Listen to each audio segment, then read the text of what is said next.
तुम्हारी जैसी घटिया लड़की मैंने आज तक नहीं देखी है। किसी के साथ भी रात गुजार लेती हो, फिर किसी शेडी बार में ऐसे छोटे छोटे कपड़े पहनकर डांस कर लेती हो। काफी रंगीन शौक है तुम्हारे, या पैसों के लिए कुछ भी कर लेती हो। एक्सक्यूज मी, तुम हो कौन मिस्टर? मैं जो भी करूं, it is none of your business, so just leave my hand and let me go. Oh, really? हरकतें तुम्हारी खराब है। खुला इनविटेशन तुम लड़कों को दे रही हो और फिर कहती हो it's none of your business. Strange. क्या कर रही हो इस डांस बार में? बोलो। क्या कर रही थी ये लड़की एक डांस बार में?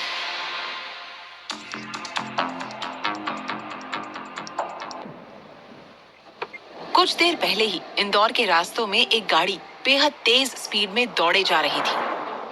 उस गाड़ी में बैठी एक लड़की बार बार अपने दोनों हाथों को बेचैनी से मसले जा रही थी। उसे देख साफ कहा जा सकता था कि वो इस वक्त बेहद परेशान थी। वो बार बार अपने फोन और घड़ी को चेक कर रही थी जो रात के 12 बजने का इशारा कर रही थी। उसे बस जल्द से जल्द उस जगह पहुंचना था।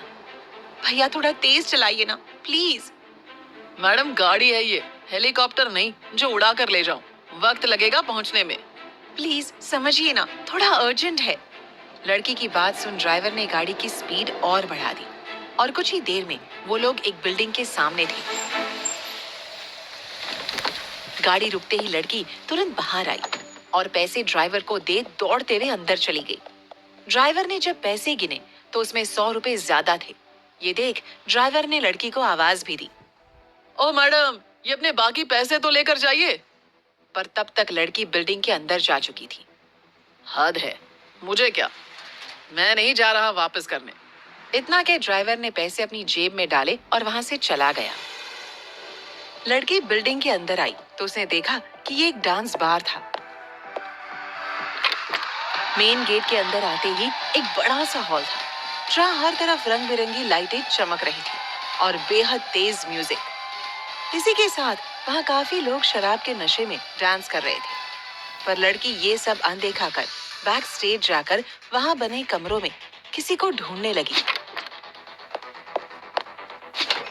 3 से 4 कमरे देखने के बाद फाइनली उसे वो इंसान मिल गया जिसके लिए वो यहाँ आई थी।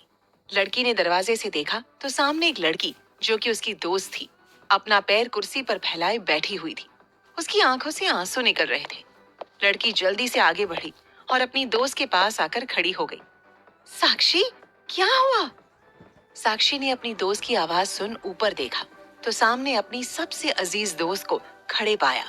उसे देख साक्षी की आंखें चमक उठी। नीवी, तू आ गई, मैं कब से तेरा इंतजार कर रही थी। साक्षी के नाम लेते ही निवी ने उसके पैर की तरफ देखा जिस पर स्वेलिंग आई हुई थी।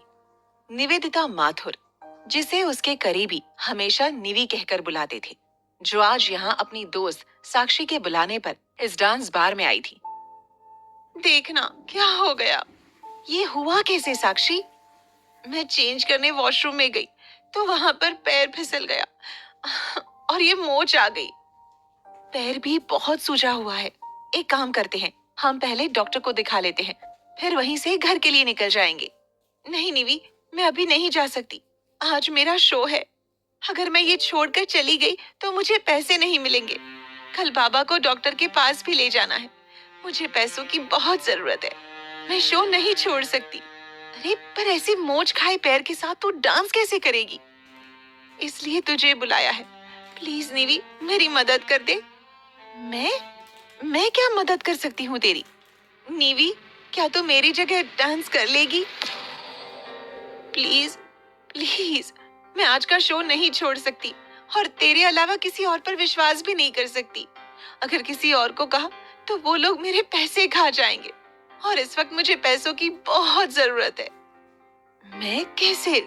नहीं साक्षी, मैं ये सब नहीं कर सकती। घर पर पता चलेगा तो प्रॉब्लम हो जाएगी। यहाँ कोई नहीं पहचानेगा तुझे। प्लीज निवी, मना मत कर। मुझे पैसों की बहुत जरूरत है। अगर आज शो नहीं किया तो यहाँ का मालिक मुझे पैसे नहीं देगा और मुझे काम से भी निकाल देगा। मेरी हालत तो तू जानती है। अगर मुझे पैसे नहीं मिले तो दिक्कत हो जाएगी। बाबा का चेकअप, घर का खर्चा, सब मैं कैसे मैनेज करूंगी? प्लीज बस आज के लिए मेरी मदद कर दे। पक्का आइंदा कभी तुझसे ये करने को नहीं कहूंगी। इतना कह वो रोने लगी। निवेदिता को समझ नहीं आ रहा था कि वो क्या करे। एक तरफ उसकी दोस्त थी तो दूसरी तरफ उसकी फैमिली, जिनको अगर इस बारे में पता चलेगा तो वो ना जाने क्या करेंगे। निवेदिता एक बेहद ही सीधी साधी लड़की थी जो एक मिडिल क्लास फैमिली से बिलोंग करती थी, जहां उसके लिए कई रिस्ट्रिक्शंस थी, क्योंकि उनके लिए उनकी इज्जत सबसे ऊपर थी। यही वजह थी कि जब साक्षी ने उससे अपनी जगह डांस करने को कहा तो वो परेशान हो गई और साक्षी को देखने लगी, जिसने उसका हाथ पकड़ा हुआ था और रोई जा रही थी। साक्षी निवेदिता की सबसे अच्छी दोस्त थी, आज की भाषा में कहे तो बेस्ट फ्रेंड।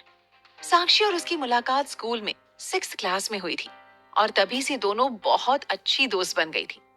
पर साक्षी के घर की हालत ठीक न होने के कारण उसे अपनी पढ़ाई 10th के बाद ही छोड़नी पड़ी और अपनी फैमिली को सपोर्ट करने के लिए साक्षी को इस बार में एक बार डांसर का काम करना पड़ रहा था।